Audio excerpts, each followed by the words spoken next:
In old cartoons, there was a recurring gag where a weathered fisherman cast his line into the ocean, feeling a powerful tug, only to reel in something unexpected, like an old tire or a boot.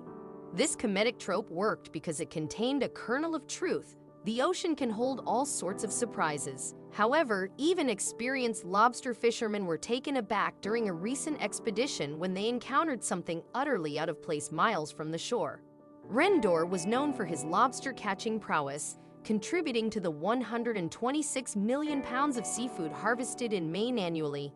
However, during a November excursion, his attention was diverted from lobsters. Joined by fellow fishermen and friends Jared Thaxter and Sean Dowling on the fishing vessel Riss and Stace, the trio set out from a harbor up the northeast coast of Maine, near the small city of Harrington. Around 5 miles from shore, they began their work. Captain Dorr deployed a triple, suspending 3 lobster traps from a single line. With one trap in place, they sailed toward another buoy, situated south of Nash Island. It was during this voyage that the fishermen spotted something unusual in the water, miles from the shore. Puzzled and intrigued, they moved closer to investigate. Shielding their eyes from the sun's glare on the waves, the men realized they were looking at some kind of animal. Strangely, it appeared lifeless, drifting passively with the current. The unexpected sight had abruptly interrupted their lobster-catching efforts. Captain Dorr described the animal's behavior, saying, "He was just kind of going with the flow. He wasn't trying to fight it or swim with it. He was just kind of floating along. This animal, if alive, seemed to have accepted its grim fate, floating helplessly 5 miles from the shore." Given the presence of wildlife-rich islands in the waters near Harrington, the fishermen speculated that a swimmer might have been caught in the current. Nash Island, in particular, was known for hosting migratory bird species. Could a thirsty bird have taken an ill-fated plunge, or perhaps one of the island's sheep had been swept away? Captain Dorr suggested, "I'm sure he had been going from island to island or shore to an island, and he couldn't see or got caught in the current." As the boat drew nearer, they finally identified the animal. It was a deer, and it appeared utterly exhausted. The tide's patterns indicated that the deer had been in the water for over 6 hours, which explained its lifeless appearance. Captain Dorr turned to his crew and made a firm decision, saying, "We gotta grab him." His crew members initially reacted with disbelief, but eventually realized he was serious. With a plan in mind, Sean and Jared devised a way to bring the deer aboard. Jumping into the choppy waters to corral the exhausted buck was not a viable option, so they improvised. They secured a rope like a lasso and attempted to loop it around the deer's antlers, but the turbulent seas made it as challenging as trying to lasso a steer on a bucking bronco. Undeterred, Captain Dorr decided to switch tactics and employed a gaff, a stick with a hook used by fishermen to snag large catches. Leaning over the boat's side, he made several attempts to hook the deer's antlers. After a struggle reminiscent of the old man in the sea, he finally succeeded in hooking the deer's antler. Renewed determination coursed through him as he began to pull the exhausted deer closer to the Riss and Stace. Despite the likely trauma the buck had endured, it didn't struggle as Captain Dorr, Jared, and Sean managed to haul all 100 pounds of the deer onto the deck. Once on board, the deer lay down, looking exhausted but safe. The fishermen now faced a shivering cold and fatigued deer on their vessel without a way to comfort it. Determined to alleviate the deer's suffering, Captain Dorr changed course. 30 minutes later, with a 4th crew member on board, they returned to Harrington. Without sentimental attachments, the fishermen released the deer into the water when the ship was about 50 yards from the shore. Captain Dorr described the deer's reaction, saying, "I dropped him in, and he was kind of dazed there for a second. Then he turned and saw that land was right there, and he smoked it for land." The deer quickly made its way to safety, grazing on solid ground.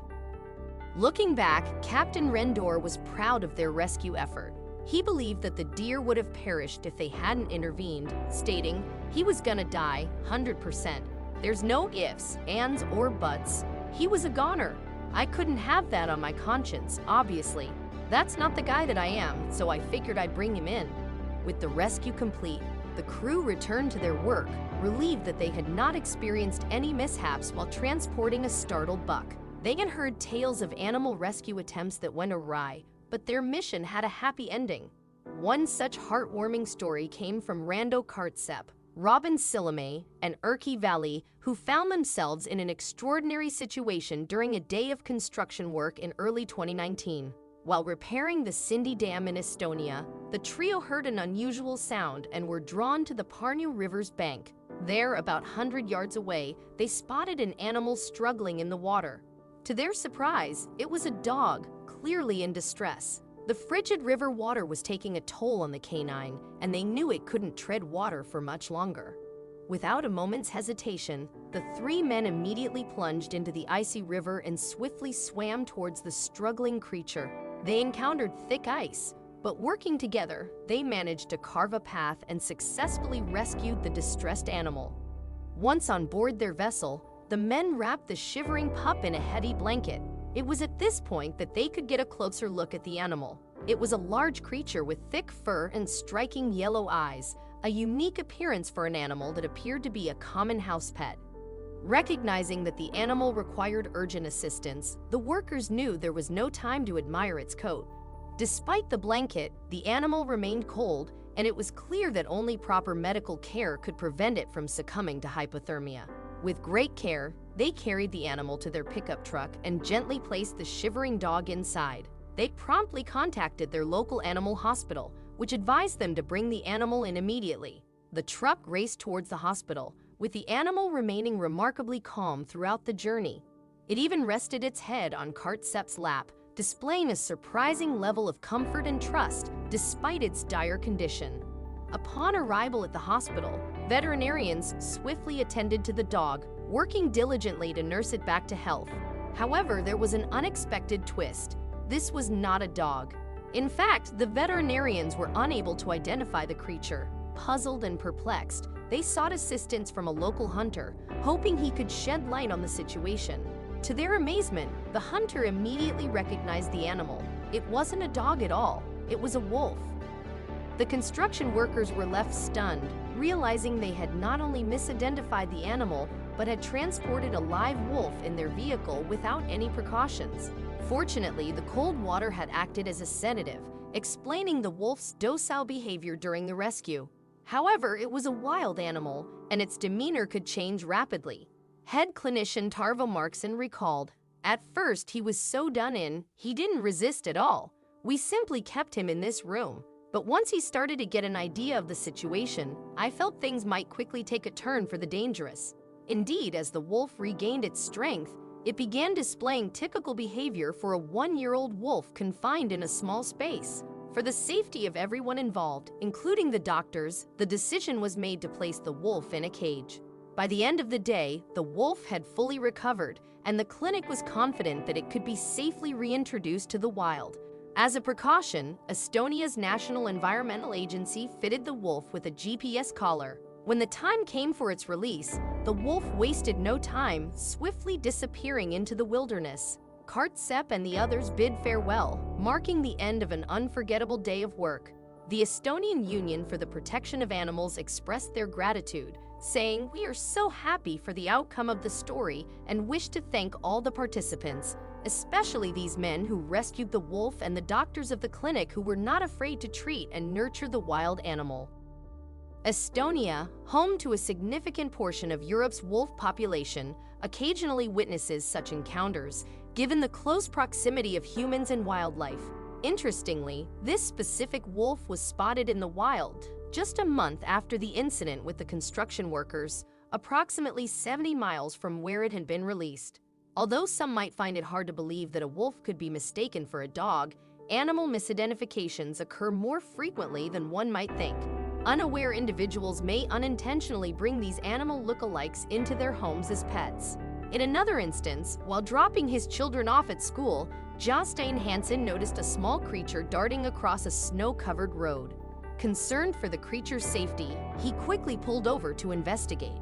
Aware that busy roads and small animals were a dangerous combination, Hansen sprang into action, dodging traffic to rescue the creature. Upon closer examination, he identified it as a hamster, an animal his own daughter owned. With his daughter's hamster in mind, Hansen decided to find its owner. Storing the hamster in his glove box and lacking the resources to locate its owner, Hansen turned to a Norwegian newspaper, I Tromsø, for assistance. The newspaper's assignment editors assigned the story to Sanna Drogseth Borstad, who wasn't initially thrilled about investigating a lost hamster's owner. Pulitzer Prizes, she thought, weren't typically awarded for investigations into missing Norwegian rodents. However, she met with Jostein Hansen and the rescued hamster, unaware of how the story would unfold. Together with the hamster, they visited a pet store affiliated with Animal Protection Norway, an organization dedicated to animal welfare. With a network of over 9,000 individuals involved in animal welfare, they hoped someone could help find the hamster's original home. And indeed, one of the pet store employees assisted Jostein and Sanna in an unexpected way. The pet store employee carefully examined the furry critter, studying its brown, black, and blonde fur. She then delivered the surprising news to Jostein and Sanna. It wasn't a hamster after all. What Jostein had believed to be a hamster rescue mission had, in fact, turned into a case of mistaken identity. He had inadvertently embarked on a rodent napping adventure, though not quite the one he had imagined. The creature was, in reality, a Norway lemming indigenous to Norway. While these furry critters bore a striking resemblance to beloved household pets, they were nothing like their domestic counterparts. Contrary to popular belief, lemmings were far from suicidal cliff jumpers. In the wild, lemmings displayed intelligent behaviors, were adept burrowers, and frequently embarked on journeys when their habitats became overcrowded. They thrived in their natural environment, regardless of the weather conditions. Realizing that the lemming needed to return to its natural habitat, Jostein and Sanna made their way back to the spot where they had initially rescued it from the snowy road. They released the lemming into the snow, ensuring it could return to its natural environment rather than a hamster wheel. On that dark and overcast day, the duo watched as the lemming made its way back to its home, waving goodbye as it disappeared into the distance. Everyone involved couldn't help but chuckle, having been part of one of the world's most unusual cases of mistaken identity. Sanna may not have won a Pulitzer Prize with this story, but she ended the day with a smile, knowing she had covered a story that none of those involved would ever forget. As for Jostein, the pet store worker praised his well-intentioned efforts, stating, "He did the right thing. He saw an animal he thought needed help. After all, that lemming did bear a striking resemblance to a hamster." In truth, Jostein's decision to help an animal he believed was in need demonstrated compassion and empathy, contrasting with the alternative of allowing an animal to suffer due to a misperceived situation. It served as a reminder that sometimes good intentions can lead to extraordinary adventures. Similarly, Jim Passmore, a resident of Broken Arrow, Oklahoma, had an unexpected encounter while visiting Hakey Creek, a park filled with pecan trees. While waiting for his Yorkies to complete their business, he noticed an unusual object floating in the creek, disrupting its normally serene surface. Upon closer examination, Jim initially thought the object might be a log. However, he soon realized it wasn't an inanimate object. It was covered in brown hair and exhibited feeble movements. To his surprise, it was alive.